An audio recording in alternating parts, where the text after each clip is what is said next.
Malam ini saya mau menyambung sedikit, menambah sedikit firman Tuhan dari Bu Munte. Mari kita semua punya visi yang besar. Amin. Tadi Bu Munte mengatakan sebagai anak-anak Tuhan kita harus memiliki juga anak-anak rohani. Nyalakan terus api penginjilan. Amin. Itu dimulai dari visi kita. Kita dapat melihat bahwasanya sidang saudara ini berganda. Amin. Saudara berganda. Dalam melihat saudara mampu bersaksi dan mampu memenangkan jiwa. Bisa memiliki murid. Apalagi besok di tangan KKR, saudara visikan dulu saudara berhasil membawa jawaban. Dan demikian prinsipnya sama untuk setiap aspek kehidupan saudara.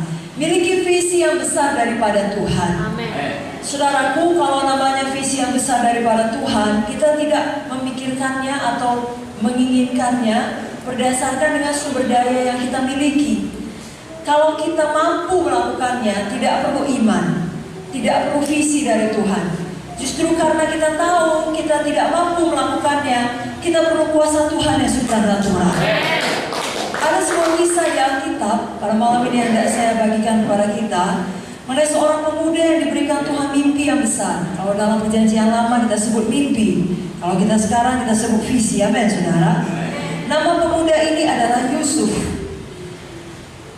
Pada suatu hari Yusuf bermimpi. Saya bacakan dari Kejadian 37 ayat yang ke-5 sampai ayat yang ke-10.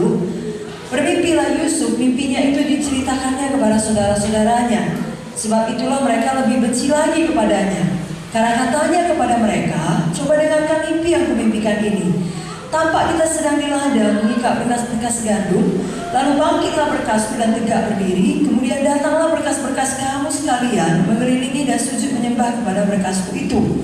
Lalu saudara-saudara berkata kepadanya, apakah kau ingin menjadi raja atas kami? Apakah engkau ingin berkuasa atas kami? Jadi makin bencilah mereka kepadanya karena mimpinya dan karena perkataannya itu. Lalu ia memimpikan pula mimpi yang lain yang diceritakannya kepada saudara-saudaranya. Katanya, aku bermimpi pula, tampak matahari, bulan, dan 11 bintang sujud menyembah kepadaku. Setelah hal ini diceritakannya kepada ayah dan saudara-saudaranya, maka ia ditegur oleh ayahnya. Mimpi apa mimpimu itu? Masakan aku dan ibumu serta saudara-saudaramu sujud menyembah kepadamu sampai ke tanah? Maka iri hatilah saudara-saudaranya kepadanya, tapi ayahnya menyimpan hal itu dalam hatinya. Saudaraku, sebenarnya mimpi Yusuf ini bukan berasal dari dirinya sendiri, Tuhan yang memberikan kepadanya. Jadi begitu juga dengan saudara. Kalau Tuhan telah memberikan satu visi yang besar dalam hati saudara, tetap pegang teguh visi itu. Jangan heran kalau orang lain tidak mengerti, karena Tuhan tidak memberikan visi itu kepada mereka. Dia berikan kepada hati saudara. Jadi kalau ada orang justru iri kepada saudara, bahkan mengkritik saudara, melawan saudara, sama seperti yang dialami Yusuf, tetap maju. Amen. Tetap pegang teguh visi Tuhan. Karena kita tahu sebenarnya Tuhan memberikan mimpi sebesar itu kepada Yusuf, bukan sekedar supaya dia jadi penguasa hebat, saudara-saudaranya sujud menyembah kepada dia, tidak. Ada maksud Tuhan di balik mimpi yang besar itu.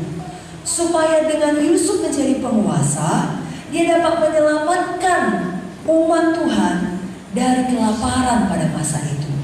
Bahkan menyelamatkan seluruh dunia dari kelaparan pada masa itu. Demikian juga Tuhan punya maksud yang besar, panggilan yang besar bagi saudara. Amin. Ada orang-orang yang perlu saudara selamatkan. Amin. Jadi dimanapun Tuhan telah menempatkan saudara, maka saudara seorang ibu rumah tangga, atau saudara bekerja di kantor pemerintah, atau saudara seorang wira swasta, saudara bisnisman, businesswoman, atau mungkin seorang pemuda yang masih kuliah, yang masih sekolah, dimanapun Tuhan menempatkan saudara, sadarilah Tuhan punya maksud yang besar bagi saudara. Amen. Dan dia bicara ke dalam hati kita melalui Roh Kudusnya dan firman-Nya untuk membuat saudara mengerti maksudnya yang besar itu. Dia berikan visi yang besar kepada saudara. Amen. Jangan takut, jangan tidak berani, jangan katakan tidak mungkin. Sama seperti Yusuf, sampai bapaknya pun menegurnya, karena mimpinya itu nggak cocok, nggak mungkin. Dia termasuk yang paling muda di antara saudara-saudaranya. Ya, sesuai dengan adat istiadat pada masa itu, yang lebih tua dihormati. Pada masa sekarang juga tidak cocok kalau yang tua menyembah kepada yang muda. Tapi memang begitulah Tuhan memanggil Yusuf, saudara.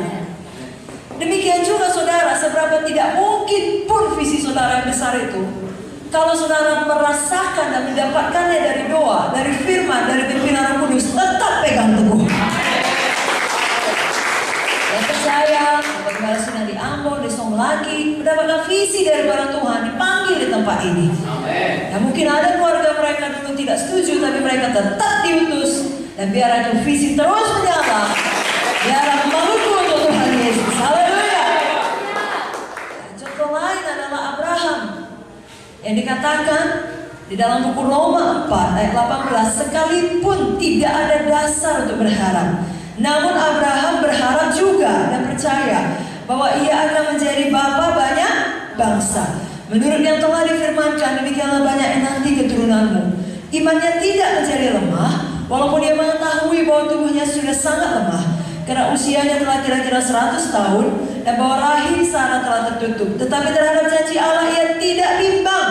Karena ketidakpercayaan, malah ia diperkuat dalam imannya, dan ia memuliakan Allah dengan penuh keyakinan bahwa Allah berkuasa untuk melaksanakan apa yang telah ia janjikan.